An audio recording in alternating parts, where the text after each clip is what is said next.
मेरा पड़ोसी घर पर नहीं था। तब पड़ोसन ने मुझे घर बुलाया था। मुझे लगा कि उन्हें सहायता चाहिए होगी, इसलिए मैं उनके घर गया, लेकिन वो मुझे अपने कमरे में ले गई। पड़ोसन ने कहा, मेरे पति घर पर नहीं है, इसलिए अब तुम ही मेरी सहायता करो, मैं तुम्हें कुछ नया सिखाती हूँ। ऐसा कहकर उन्होंने 1 घंटे तक हमारे नए घर का काम लगभग पूरा हो गया था, इसीलिए मैं उसे देखने जाया करता था। मेरे घर से नए घर की दूरी 20 किलोमीटर थी।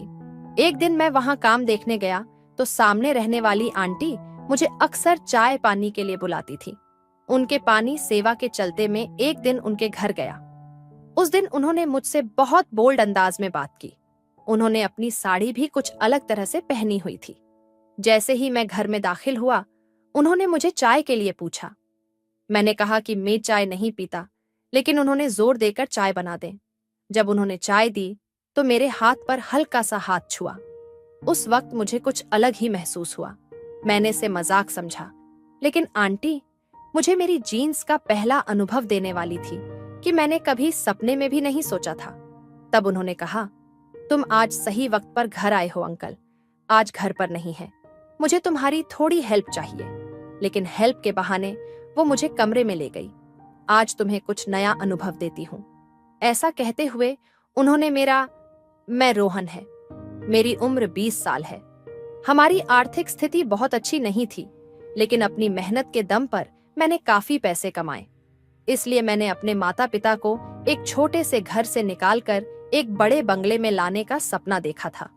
हमारे घर का काम लगभग पूरा हो गया था, इसलिए मैं अक्सर वहां जाने लगा। एक दिन मैंने देखा कि सामने रहने वाली 30 साल की महिला मुझे लगातार देख रही थी।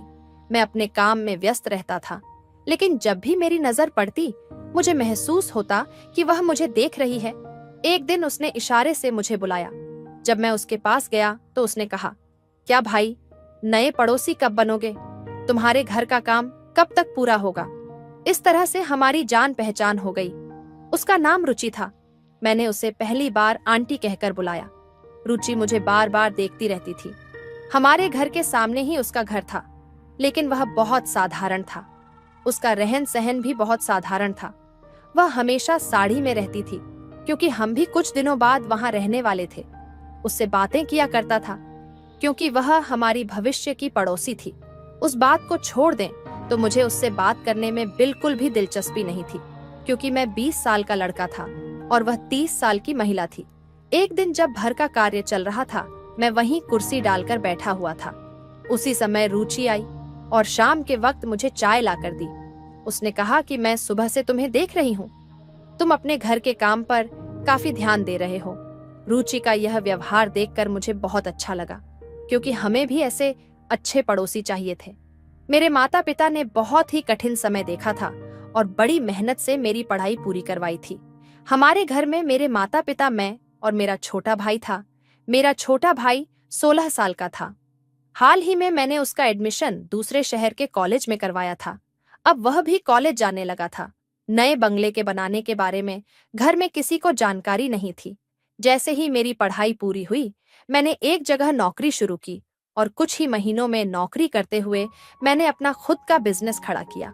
उस बिजनेस में कम समय में मुझे बहुत अच्छा मुनाफा हुआ और उसी के कारण मैं आज अपने इस बंगले का काम करवा सका। मैं अपने माता पिता के लिए बहुत खुश था और भाई की पढ़ाई भी अच्छी चल रही थी। बीच बीच में मैं उससे मिलने उसके हॉस्टल जाया करता था।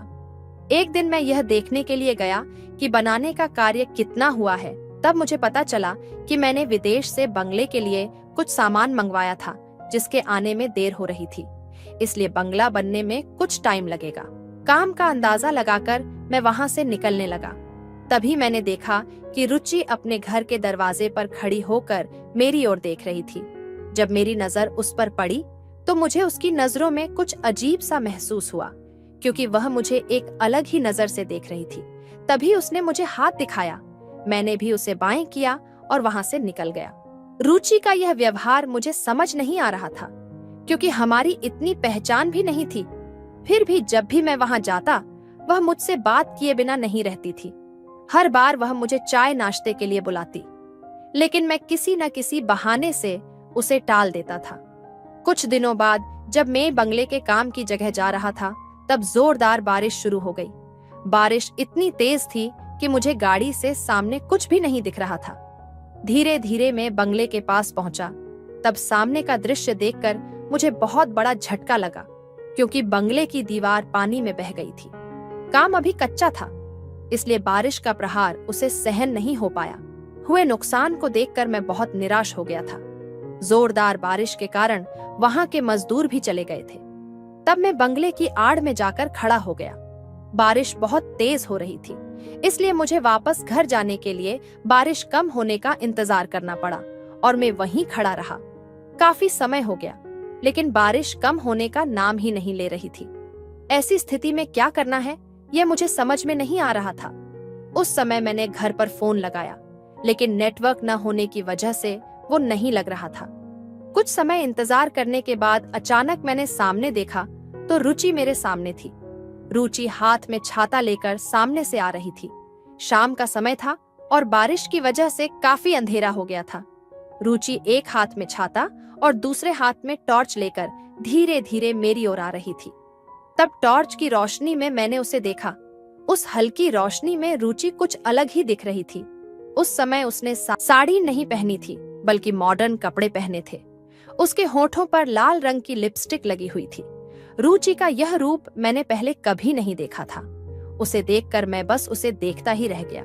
उसके पास जो छाता था वह उसके हिसाब से थोड़ा छोटा था, इसलिए उसका शरीर थोड़ा भी गया था।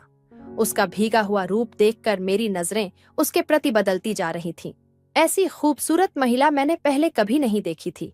तभी रुचि मेरे पास आकर मेरा हाथ पकड़कर बिना कुछ कहे मुझे अपने घर की ओर ले जाने लगी।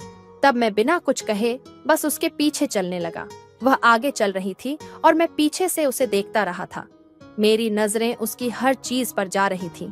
मैंने कभी किसी महिला को इस तरह से नहीं देखा था। आज मुझे क्या हो रहा था पता नहीं। रुचि का वह रूप और उस रूप का साथ दे रही बारिश जोरदार तरीके से मेरे मन पर असर कर रहे थे। मेरा अपने मन पर से संयम टूटता जा रहा था। तभी रुचि ने मुझे आवाज दी। उसकी आवाज सुनकर मैं होश में आया। उसने कहा, रोहन, तुम ऐसे से इतनी बारिश में क्या कर रहे हो? इतनी तेज बारिश में इस तरह रुकना ठीक नहीं है। तब मैंने उससे कहा कि मैं बारिश कम होने का इंतजार कर रहा हूँ, क्योंकि मुझे घर जाने में बहुत देर हो गई है। लेकिन इतनी तेज बारिश की वजह से मैं यहाँ ही रुक गया। तब रुचि ने कहा, रोहन, मैं तुम्हारी पड़ोसी हूँ, तुम मेरी मदद ले सकते हो। पड़ोसी मुश्किल वक्त में काम नहीं आएंगे तो कब आएंगे? जब मैंने मुस्कुराया तो उसने कहा कि यह घर अपना ही है, ऐसा समझो। उसे बात करते हुए मैं नजरें झुकाकर बात कर रहा था, लेकिन जब मैंने सिर उठाकर उसकी ओर देखा तो मुझे उसके रूप को देखकर अंदर कुछ अलग ही महसूस हुआ। उसकी सुंदरता बहुत मनमोहक थी और उसने मेरे दिल को बहुत भाया। लेकिन मैंने खुद को संभाला, क्योंकि मुझे पता था कि रुचि की शादी तो जरूर हो चुकी होगी। उस वक्त मैंने उससे कहा, आंटी, आपने मेरी हेल्प की, इसके लिए थैंक यू। तब रुचि ने कहा, रोहन, मुझे आंटी बांटी मत कहो। अभी अभी मेरी शादी हुई है। मेरे पति कुछ दिनों के लिए बाहर काम पर गए हैं, इसलिए मैं यहाँ अकेली हूँ और आगे से मुझे आंटी कहकर मत पुकारो। हमारे बीच उम्र का कितना ही अंतर है। और हाँ, आगे कभी हेल्प की जरूरत हो तो मुझे जरूर आवाज देना। मैं भी तुम्हारी हेल्प करूंगी, और अगर मुझे कभी कुछ हेल्प चाहिए होगी तो तुम करोगे, है ना? उस वक्त मैंने उसकी ओर देखा और सिर हिला दिया। मैं बारिश में थोड़ा भी गया था और मुझे ठंड लग रही थी। मैं कांप रहा था। तभी रुचि ने मेरा शर्ट उतारने की कोशिश की। उसके स्पर्श से मेरे शरीर में एक अजीब सी लहर दौड़ने लगी। मुझे वह अच्छा भी लग रहा था और विश्वास भी नहीं हो रहा था। मैं उस समय दुविधा में था, समझ नहीं पा रहा था क्या करूं। मुझे वो बातें अच्छी भी लग रही थी और उसका स्पर्श मेरे लिए नया था, इसलिए मैंने रुचि उसके व्यवहार के बारे में मैंने उससे बात की। तब उसने कहा, तुम बिल्कुल चिंता मत करो, तुम्हारा शॉर्ट पूरा गीला हो गया है, इसलिए तुम्हें ठंड लग रही है। मैं तुम्हें अपने पति का एक शर्ट लाकर देती है, उसे पहन लो। शर्ट लाकर देने तक तो ठीक था, लेकिन जब उसने मेरी शर्ट उतारने की कोशिश की तो मुझे थोड़ा अजीब लगा। मैंने उससे दूरी बनाते हुए 2 कदम पीछे हट गया।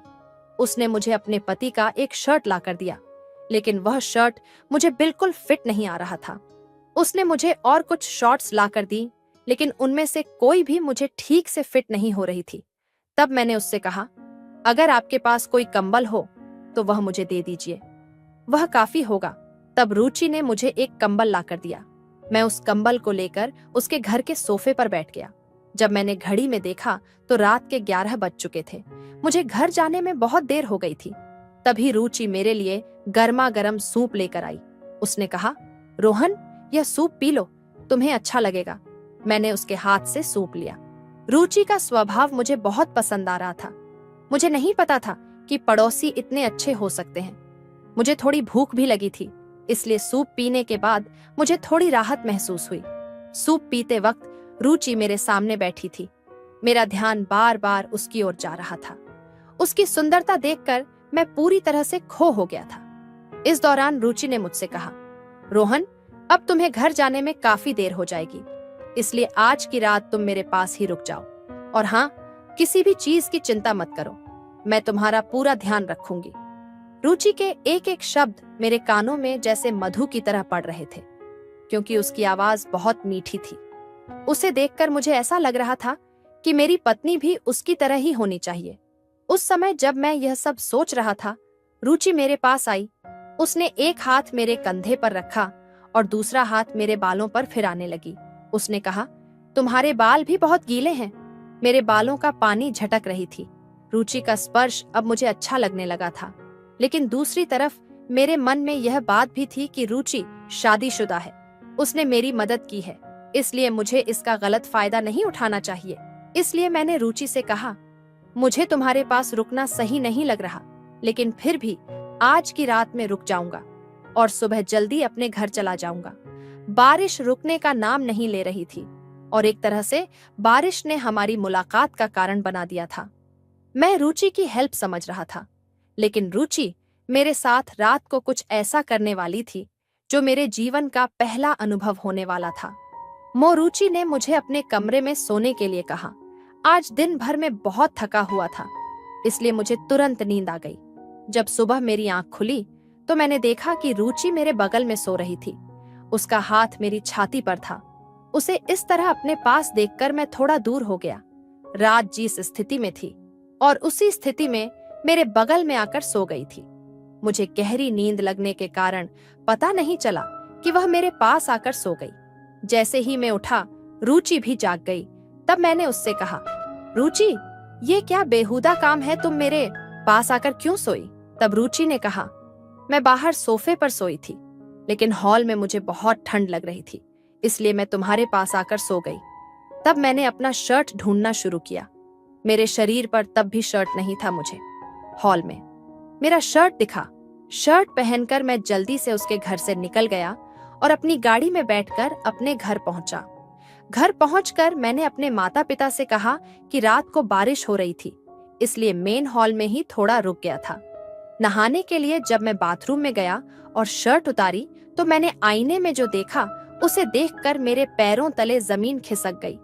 मैंने ध्यान से देखा तो मेरी छाती पर लिपस्टिक के निशान थे और मेरी पैंट भी थोड़ी ढीली थी। मुझे समझ नहीं आ रहा था कि रुचि ने यह सब मेरे साथ कब किया। मेरे मन में ढेर सारे सवाल उठने लगे। मुझे लगा कि रुचि ने मुझे जो सूप पिलाया था उसकी वजह से मुझे गहरी नींद आ गई थी और नींद में उसने मेरे साथ कुछ गलत किया, लेकिन मुझे कुछ भी महसूस नहीं हुआ क्योंकि मुझे नींद आ रही थी। पिछली रात उसके घर में जो रोमांस का माहौल बना था, उसने मुझे रुचि के साथ बहुत कुछ करने की इच्छा पैदा कर दी थी, लेकिन वह शादीशुदा थी। इसीलिए मैंने अपने मन पर काबू रखा और खुद को फिसलने नहीं दिया। लेकिन जो कुछ हुआ उसे साफ था कि रुचि भी वही चाहती थी जो मेरे मन में था। उस दिन मैंने अपना सारा काम निपटा लिया और पूरे दिन मेरे मन में रुचि की छवि घूमते रहो। मेरे मन में बार बार पिछली रात की रुचि की छवि आ रही थी, जिसे अब मेरे मन में जो इच्छा पैदा हुई थी उसे मैं रुचि के सामने बोलने की सोच रहा था। उसके बर्ताव से भी मुझे ऐसा ही कुछ महसूस हो रहा था, क्योंकि जब से मैं घर के बनने का काम देखने जाता था तब से ही उसकी नजर मुझ पर है। यह तो मुझे साफ दिख रहा था। 2 दिन बाद मैं बंगले के पास पहुंचा तो देखा कि मजदूरों ने घर की दीवार फिर से पहले जैसी कर दी थी। 2 दिन से बारिश भी नहीं हुई थी। मेरी नजर रुचि के घर की तरफ गई तो देखा कि उसके घर का दरवाजा बंद था। आमतौर पर जब मैं वहां जाता था तो वह बंगले के पास आसपास दिखती थी, लेकिन आज रुचि कहीं नजर नहीं आ रही थी। मैंने इधर उधर देखा, लेकिन वह कहीं नहीं दिखी। आखिरकार मैं उसके घर के दरवाजे के पास पहुंचा। मुझे अब उसे देखने की बेचैनी हो रही थी। जब मैं उसके घर के पास पहुंचा तो अंदर से कुछ मर्दों की आवाजें आ रही थी। मुझे लगा कि उसके घर में कोई मेहमान आए होंगे, इसलिए मैंने वहां से लौटना ही बेहतर समझा और अपने बंगले की तरफ लौट गया। उसे देखने के लिए मेरी आंखें बेचैन हो रही थीं, क्योंकि उससे मुझे पहला अनुभव मिलने वाला था। उस दिन शाम तक मैंने मरुचि का इंतजार किया, लेकिन रुचि घर से बाहर नहीं आई। तब मैं घर की ओर जाने लगा। रास्ते में मुझे मेरा भाई यश मिला। उसे देखकर मैं हैरान हो गया, क्योंकि उस रास्ते पर उसे देखना नामुमकिन था। मैंने उसके पास जाकर गाड़ी रोकी तो वह मुझे डरा हुआ नजर आया। मैंने उससे पूछा, यश, तुम इस वक्त यहाँ क्या कर रहे हो? तुम्हें तो इस समय हॉस्टल में होना चाहिए था। तुम आ रहे हो, इसकी भी कोई खबर नहीं दी। तब यश ने कहा, भैया, मैं आपको सब कुछ बताऊंगा, लेकिन पहले हम घर चलें। मुझे बहुत भूख लगी है और कई दिनों से मुझे माँ के हाथ का खाना खाने की इच्छा हो रही है। यश की बात सुनकर मैंने उसे गाड़ी में बिठाया और घर आकर उसने खाना खाया और तुरंत सो गया। उस रात भी मुझे नींद नहीं आ रही थी। मैं बार बार करवटें बदल रहा था। तभी अचानक यश अपनी जगह से उठकर कहीं जाने लगा। मैंने उसे आवाज दी, लेकिन उसने मेरी तरफ देखा तक नहीं। मुझे समझ आ गया कि वह नींद में चल रहा है। मैंने उसे पकड़कर वापस उसकी जगह सुला दिया है। अगले दिन मैंने ठान लिया कि कुछ भी हो जाए, मैं रुचि से मिलूंगा, क्योंकि बिना उससे मिले मुझे चैन नहीं मिल रहा था।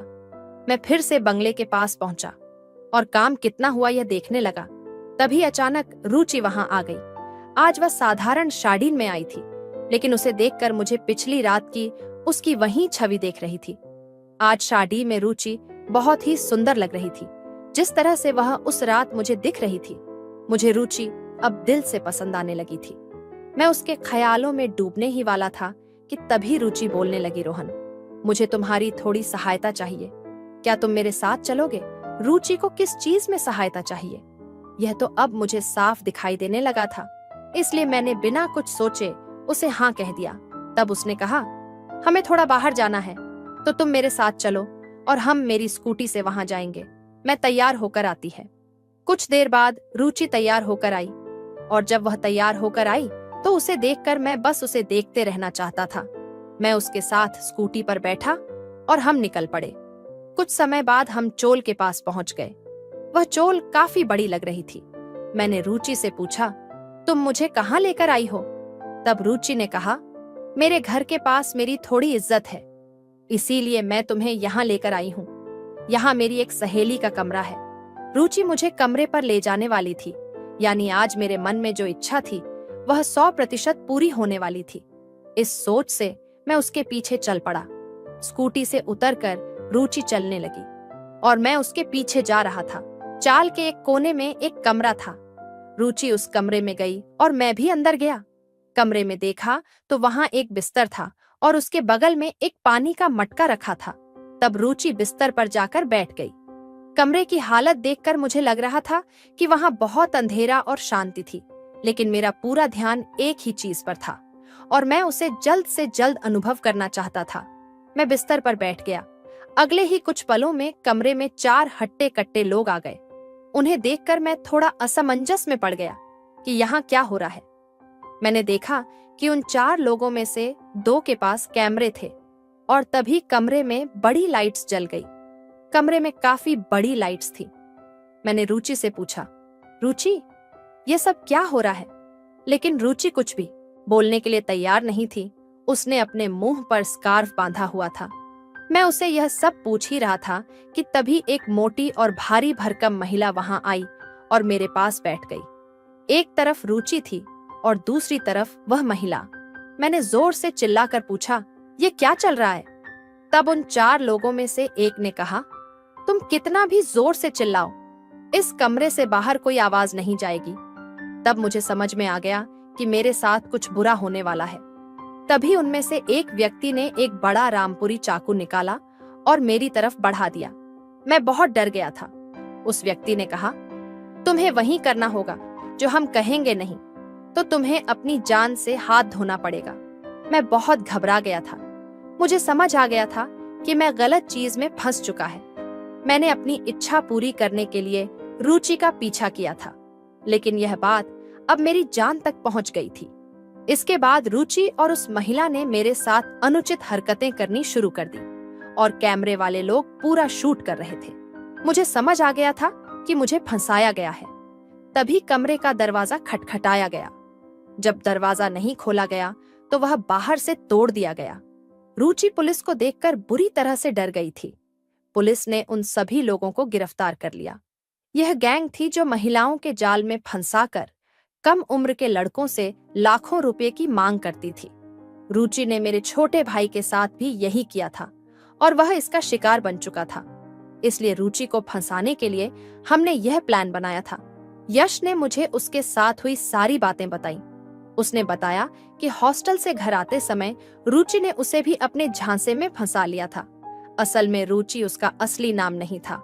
रुचि और उसकी टोली कम उम्र के लड़कों को धोखा देकर लूटने का काम करती थी। मैंने पुलिस को इस बारे में जानकारी दी और जाल बिछाकर उस टोली को गिरफ्तार करवाया। रुचि ने उसी तरह से यश का भी वीडियो बनाया था और उसे लाखों रुपए की मांग की थी। यश ने कुछ पैसे दे भी दिए थे, लेकिन वे इतने पर ही नहीं रुके। यश को ब्लैकमेल कर रहे थे कि अगर उसने और पैसे नहीं दिए तो वो उसका वीडियो वायरल कर देंगे। रात को जब मैं यश को घर लेकर आया था, तब आधी रात में वह एक कोने में बैठकर रो रहा था। तब मैंने उसे विश्वास में लेकर सारी बातें पूछी। उसने हिम्मत जुटाकर मुझे यह सब बताया। उसी की हिम्मत की वजह से मैं रुचि का पर्दाफाश कर पाया। हमारे बंगले के सामने जो का घर था वह उसने किराए पर लिया था और वह भी झूठी पहचान दिखाकर आज मेरे भाई को इस घटना का बहुत बड़ा मानसिक आघात हुआ था। वह अनजाने में ही डिप्रेशन में चला गया था और उसे संभालने में काफी वक्त लगा। रुचि और उसकी टोली को मैंने अच्छी तरह सबक सिखाया।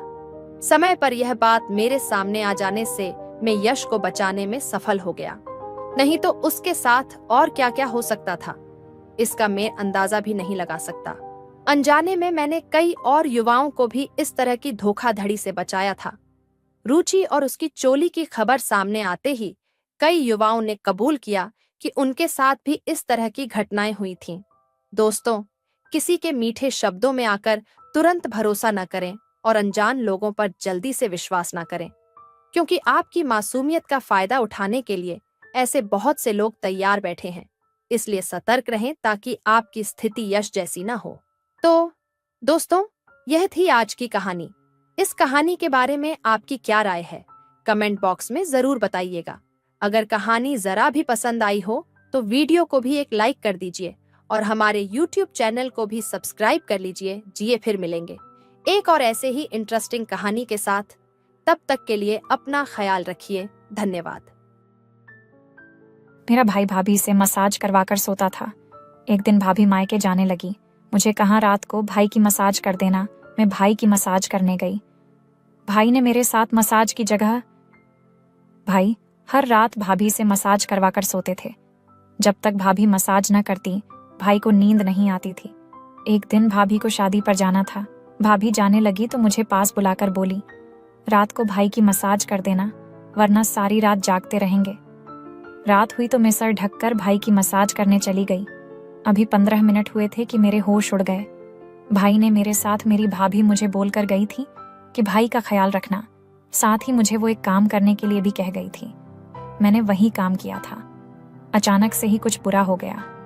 अभी मैं परेशान थी कि भाभी वापस आएगी तो उनको क्या जवाब दूंगी। वो क्या कहेंगी कि मैंने तुझे भाई का ख्याल रखने के लिए कहा था और तूने यह सब कर दिया। मुझे खुद ही पता नहीं चला कि यह सब कैसे हो गया और इसमें मेरा क्या कसूर था। सब खुद ही हुआ था। मेरे भाई बड़े ही अजीब तरह के इंसान थे। यह हमेशा ही गुस्सा करते रहते थे। मेरी जो पहले वाली भाभी थी वो बहुत अच्छी औरत थी और उनसे मेरे भाई को औलाद न हुई। तो भाई ने कहा कि उससे तो मुझे औलाद नहीं हो रही, तो उन्होंने दूसरी शादी कर ली। लेकिन दूसरी बीवी से भी मेरे भाई को औलाद न हुई। भाई सबको कहते थे कि सारी बांझ औरतें मेरे नसीब में हैं, मेरी उनसे ही शादी हो जाती है। भाई ने दूसरी औरत को भी छोड़ दिया। वो बेचारी बड़ी अच्छी थी, उन्होंने कहा कि मुझे नहीं छोड़ना, मेरा आगे पीछे कोई नहीं है। लेकिन भाई न माने। मैं तुझे रखकर क्या करूंगा, तेरा मुझे क्या फायदा है। जबकि उन्होंने भाई के साथ 5 साल गुजारे थे और 5 साल में वो इतनी ज्यादा बुरी लगने लगी थी। जब शादी हुई तो उस वक्त काफी खूबसूरत थी। पता नहीं मेरे भाई औरतों के साथ क्या करते थे कि उसकी हालत ऐसी हो जाती थी। मेरे भाई ने तीसरी शादी कर ली थी। मेरे माँ बाप इस दुनिया से चले गए थे और मैं अपने भाई के साथ अकेली रहती थी। बाबा जिंदा होते तो मुझे कभी भाई के साथ अकेला नहीं छोड़ते। भाई ने घर अलग किया हुआ था। वो बहुत अमीर थे। उन्होंने बहुत अच्छा घर बनवाया था। उनके घर में टीवी, फ्रिज, ऐसी सब कुछ था। हम लोग जरा भी गरीब नहीं थे। मेरा दिल करता था कि मैं अपने भाई के घर हेमाशा टीवी देखूं, फ्रिज से ठंडा पानी निकालकर पीऊं, गर्मियों में ऐसी के मजे लूं, आराम से सकूं। मेरे भाई को माँ बाबा के मर जाने का बड़ा दुख था, इसलिए उन्होंने मेरी जिम्मेदारी ले ली और कहा कि वो मेरा ख्याल रखेंगे। ये जो मेरी तीसरी वाली भाभी थी, यह भी मासूम थी। भाई कहते थे कि मेरे नसीब में सारी की सारी ऐसी औरतें आती हैं जो बच्चे पैदा नहीं कर सकती, लेकिन दरअसल उनके नसीब ऐसी औरतें आई थीं जो बहुत ही ज्यादा शरीफ और मासूम होती थीं। ये भाभी भी बहुत अच्छी थी। मेरे भाई मेरी भाभी से बहुत ज्यादा सेवा करवाते थे। पूरा दिन उसकी कोई ना कोई फरमाइश होती। बिन मौसम की चीज पकवाते, तभी तो कहते पकौड़े बना दो, कभी चाय बना दो, और मुश्किल से मुश्किल खाना बनवाता रहते थे। मुझे कहते थे कि तुम भी खाया पिया करो, ऐश किया करो, काम करने की कोई जरूरत नहीं है। वैसे घर के काम करने के लिए भाभी ने नौकर रखे हुए थे, लेकिन खाना पकाने की सारी जिम्मेदारी मेरी भाभी पर ही थी। मैं उनकी मदद किया करती थी, पर मेरे भाई कहते थे कि कोई जरूरत नहीं है तुम्हें काम करने की। अगर तुमने काम किया तो भगवान के यहाँ जाकर अपने बाप को क्या मुंह दिखाऊंगा। भाई को मुझसे बहुत मोहब्बत थी और वह एक बार किसी आदमी ने कहा कि तुम्हारी तीसरी बीवी से भी औलाद नहीं हो रही, इसका मतलब कि शायद तुम्हारे अंदर ही कुछ गड़बड़ है। उन्होंने कहा कि मेरे अंदर कोई गड़बड़ नहीं है, बस मेरे नसीब में औलाद नहीं है, लेकिन अब मुझे औलाद नहीं चाहिए। मेरी तीसरी बीवी माँ बन सकती है, पर अब मैं बच्चा नहीं पैदा करना चाहता। बुढ़ापे में बच्चा उठाकर फिर आऊंगा, बच्चों के तो 1000 काम होते हैं। अब तो मेरी अपनी दवाइयाँ खाने की उम्र आ गई है और मैं इसके लिए दूध और सामान कैसे लाता। फिर आऊंगा। मेरे बाप के मरने के बाद मैंने अपनी बहन को ही अपनी बेटी माना है। मैं उसको विदा कर दूंगा। मैं सारा अरमान उसकी शादी पर पूरा कर लूंगा। मैं ये बात सुन रही थी, मुझे बड़ी खुशी हुई। मैंने कहा कि मेरे भाई तो बहुत अच्छे हैं, मेरा इतना ख्याल करते हैं, मुझे अपनी बेटी बना लिया है। भाई मेरी भाभी से बहुत ही ज्यादा काम करवाते थे। रोज रात को भाभी से मसाज भी करवाते थे, जबकि यह काम बड़ा मुश्किल होता था। मेरी भाभी भाई के ऊपर खड़ी हो जाती और पैरों के साथ उनकी कमर और टांगों को दबाया करती। उनका इतना ज्यादा वजन नहीं था, शायद वो 40 किलो की होंगे। भाई 1-2 घंटे तक भाभी से मसाज करवाते रहते थे, यहाँ तक कि जब भाभी वापस आती तो खुद थक जाती थी। भाई की एक बड़ी अजीब हरकत थी, कभी कभी भाभी को कमरे से बाहर निकाल देते थे। कहते थे कि मुझे अकेले सोने की आदत है। वह खुद अपने कमरे में सोते, भाभी दूसरे कमरे में सोया करती थी, लेकिन कभी कभी भाभी उनके कमरे में भी सो जाती थी। मेरे लिए अलग से कमरा था, वहां पर ऐसी भी लगा हुआ था। मेरी जिंदगी तो यहाँ पर ठीक थी। मेरी भाभी को कहीं जाने भी नहीं देते थे, उनके अपने घर भी नहीं, उन्हें रात को भी अपने घर रुकने नहीं देते थे। मेरी भाभी कहती थी कि मैं तो बस यहाँ पर सेवा करने के लिए आई हूँ। अमीर बंदा है, इसके पास पैसे हैं, हम लोग गरीब थे। मेरे माँ बाप ने पैसा देकर शादी कर दी। मेरी तो ये पहली शादी है। भाभी मुझे अपना दुख सुख बांटा करती थी, लेकिन भाई से बहुत ज्यादा डरती थी। जैसे ही किसी आहत की आवाज आती तो भाभी चुप हो जाती। मुझे बार बार कहती कि किसी को कुछ न बताना, मैं तुमसे बात की थी। मैं भी कह दी कि नहीं बताऊंगी, कि मुझे बताकर क्या मिलाना था। मेरी भाभी अच्छी थी और भाई ने मुझे उन दोनों के साथ ही अच्छे तरीके से रहना था। मुझे एक दूसरे में फूट डालने की जरूरत थी। मेरी भाभी ने मुझे बताया कि उनका बाप बहुत ज्यादा बीमार है, बिस्तर पर पड़ा है, तबीयत बहुत खराब है, लेकिन तुम्हारे भाई जाने नहीं देते कि घर के काम जरूर है। टाइम पर खाल नहीं मिलता तो मेरा मूड खराब हो जाता है। भाभी मुझे कहती थी कि औरत गरीब बंधे से शादी कर ले, जो कम से कम प्यार करने वाला और एहसास करने वाला हो वो, लेकिन ऐसा आदमी से शादी ना करें जिसके पास पैसे तो हो लेकिन वो आपका एहसास ही ना करे। मैंने कहा कि पर औरतों तो आजकल ऐसा नहीं सोचती, वो तो बस कहते हैं कि बंदा अमीर हो चाहे जैसा भी हो। फिर भाभी ने कहा कि काश कि मुझे पहले पता होता कि ये सब कुछ होता है तो मैं तुम्हारे भाई से कभी शादी नहीं करती। मेरा तो दिल करता है गले में ढोल डालो और सबको बताऊं कि कोई भी अमीर आदमी से शादी न करें, और करें तो कम से कम ऐसा आदमी से करें जिसके अंदर थोड़ा बहुत एहसास हो, इंसानियत हो। मेरे भाभी बड़ी परेशान रहती थी। मैंने कहा कि मैं आपकी मदद करती हैं, मैं भाई से बात करते हूँ। उन्होंने कहा कि नहीं नहीं, तुम बात नहीं करना, वरना वो कहेंगे कि मैंने तुम्हें कहा है। लेकिन भाभी अंदर ही अंदर बड़ी परेशान थी। एक दिन रोना शुरू हो गई। भाई ने कहा कि क्या बात है, क्यों? घर में मनहूसियत फैलाई हुई है। मुझे बिल्कुल अच्छा नहीं लगता कि औरतों घर में बैठकर रोते रहे।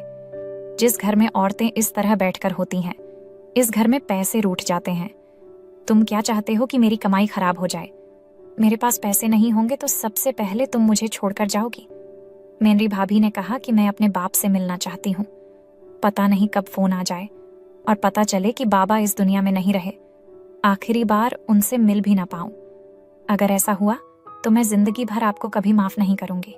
मेरे भाई को रहम आ गया और उन्होंने कहा ठीक है चली जाओ, लेकिन सिर्फ एक रात के लिए शाम को जाओगे और अगली सुबह वापस आ जाओगी।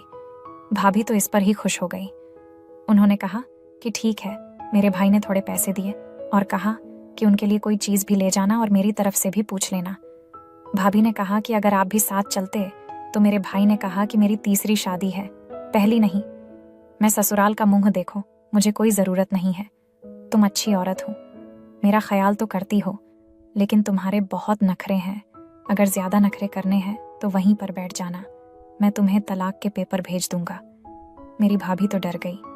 मैं भाई का रवैया देख रही थी, कितना गलत रवैया था। भाभी ने उनके साथ हमेशा अच्छा किया, लेकिन भाई ने आज उनको ऐसी बात कह दी थी। ऐसा नहीं करना चाहिए था, उनका कसूर क्या था?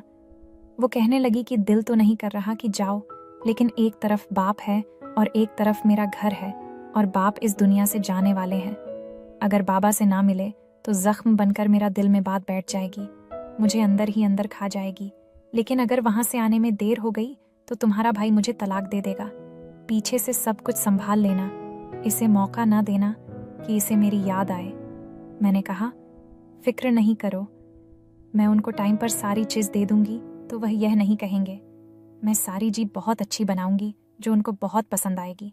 भाभी ने मेरे सर पर हाथ रखा और कहा कि तुम बहुत अच्छी लड़की हो, मैं भी तुम्हें अपनी बेटी समझती हूँ और हमेशा समझूंगी। तुम मेरे सुख दुख समझती हो। भाभी वहां से चली गई और मैं सुबह सुबह उठ गई। मैंने भाई को नाश्ता बना कर दिया। इसके बाद खाना शाम को चाय के साथ भी काफी सारी चीज बनाई, लेकिन वो बिल्कुल भी खुश न हुए। उन्होंने कुछ नोट भी नहीं किया, यह भी नहीं कहा कि बहुत अच्छा बनाया है। वैसे तो वो मुझसे इतना प्यार करते थे, लेकिन इस मामले में उनकी जुबान से एक अल्फाज भी नहीं निकला, क्योंकि शायद उनको औरत की तारीफ करने की आदत नहीं थी। नहीं तो मेरी भाभी भी बहुत अच्छा खाना बनाती थी, लेकिन उन्होंने कभी तारीफ के दो बोल नहीं बोले थे, बल्कि हमेशा कहते थे कि उससे भी अच्छा बन जाता, अगर थोड़ी मेहनत कर लेती तो। रात हुई तो भाई ने मुझे आवाज दी। मेरी भाभी ने मुझे कहा था कि मसाज के बगैर तुम्हारे भाई को नींद नहीं आती, आज यह काम तुम कर लेना। मैंने कहा कि ठीक है, मैं कर दूंगी। उन्होंने मुझे आवाज दी थी, मैं भी कमरे में चली गई। उन्होंने कहा कि मैं मालिश करवाता हूं तो मुझे नींद आती है, तुम्हारी भाभी चली गई है। नहीं तो ये काम तो उसका था। मैंने कहा कि कोई बात नहीं, वो तो सुबह आएंगी, मैं कर देती हूँ। उन्होंने कहा कि ठीक है। मैं भाई की मसाज करने लगी। मुझे भाई ने कहा था कि वह 2-2 घंटे तक मसाज करवाते हैं, इसलिए मुझे पता था कि मेरी जल्दी छुट्टी नहीं होने वाली। बस मैं भाई का मसाज करने लगी, लेकिन अभी 20 मिनट गुजरे थे कि भाई की आवाज नहीं आई, जबकि वह पहले किसी चैनल पर खबर सुन रहे थे, साथ साथ मुझसे बात भी कर रहे थे। मुझे लगा कि सो गए हैं। मैंने सोचा कि अगर सो गए हैं तो मैं भी वापस अपने कमरे में चली जाती हूँ। मैं कमरे में चली गई, मेरी छुट्टी हो गई। 20 मिनट में ही मेरी जान छूट गई। लगता है मैं बहुत अच्छे से मसाज की हूँ, तभी उनको नींद आ गई, शायद थके हुए थे। मैं कमरे में आई तो भाभी के घर से कॉल आई। पता चला कि भाभी के बाबा का देहांत हो चुका है। भाभी ने बोला, तुम अपने भाई को लेकर जल्द ही वहां पर पहुंच जाओ। मैं भाई के कमरे में उनको जगाने के लिए गई। जाहिर थी इतनी बड़ी बात थी, भाभी की बाबा की मौत हो चुकी थी, लेकिन जब मैं भाई को जगाने की कोशिश की तो वो उठ ही नहीं रहे थे। मैंने उनको आवाज दी, फिर उनके कंधे पर हाथ लगाया। जब मैंने उनकी तरफ गौर से देखा, न जाने क्यों मुझे ऐसा महसूस हुआ जैसे वो इस दुनिया में नहीं है, जा चुके हैं। लेकिन पास वाली आंटी के घर चली गई। वह बहुत अच्छी थी। उनके परिवार से हमारे अच्छे ताल्लुक होते थे और उनके छोटे बच्चे थे, वहीं पर ही रहती थीं। मैंने उनको कहा कि मेरे भाई उठ नहीं ही रहे हैं। उन्होंने भी अपने दिल पर हाथ रख दिया था। सब ठीक तो है। हम उनके घर पर एक काजन आया हुआ था, उनको लेकर वह घर पर आई। उसने चेक किया तो कहने लगा कि है अब इस दुनिया में नहीं रहे। मैं सुनकर हैरान रह गई। मेरे कदमों तले से जमीन निकल गई। मुझे इस औरत ने कहा कि उन्हें क्या खिलाया। मैंने तो कुछ भी नहीं खिलाया था। मैंने उनको अच्छा खाना खिलाया और मैं उनको मसाज कर रही थी। मुझे लगा सो गए हैं, लेकिन मुझे नहीं पता था। यह सब क्या हुआ भाभी को यह बात बताई। भाभी तो दहल गई और उन पर कयामत टूट पड़ी। एक तरफ उनका बाप मर गया और दूसरी तरफ पति भी। बड़ी ही मुश्किल हालात थे। भाभी पर बमुश्किल आन पड़ी थी। सबसे ज्यादा तरस भभा पर ही आ रहा था। जब वह वापस आई तो उनके बाबा भी इस दुनिया जा चुके थे और भाई को भी हार्ट अटैक आया था और उनके पति भी दुनिया से जा चुके थे। और आज इस बात को 10 दिन हो गए थे। भाई की सारी जायदाद और पैसे वगैरह मेरे और मेरी भाभी के नाम हो गए। अब मैं और मेरी भाभी घर में रहते हैं। मेरी भाभी ने कभी भाई का जिक्र नहीं किया। वह कभी भी यह नहीं कहती कि मुझे उनकी याद आ रही है। याद कैसे आएगी? उन्होंने उनको बहुत तंग किया था। मेरी भाभी की एक बहन थी जो अकेली हो गई थी। वह भी हमारे साथ रहती थी। उसकी और मेरी उम्र बराबर है। मुझे एक अच्छी सहेली मिल गई थी। उसके साथ वक्त अच्छा गुजर जाता था। हम दोनों ने पढ़ाई भी शुरू की है। भाभी कहती थी कि मैं तुम दोनों को पढ़ाऊंगी ताकि तुम लोगों की शादी अच्छे घर में हो, और तुम लोगों के माँ बाप अब नहीं है, मैं ही हूँ। और मैं तुम लोगों की शादी ऐसे घर में करूंगी जिसमें लड़के के पास न सिर्फ दौलत होगी बल्कि आदत और एहसास भी होगा। दौलत वाला देखकर तुम्हारी शादी नहीं करूंगी। ये जो लोग बेटियों की शादी सिर्फ दौलत देखकर कर देते हैं, न अपनी बेटियों के साथ बहुत बड़ा जुल्म करते हैं। मैंने तुम दोनों को अपनी बेटी माना है। मैं तुम्हारे साथ ऐसा नहीं करूंगी।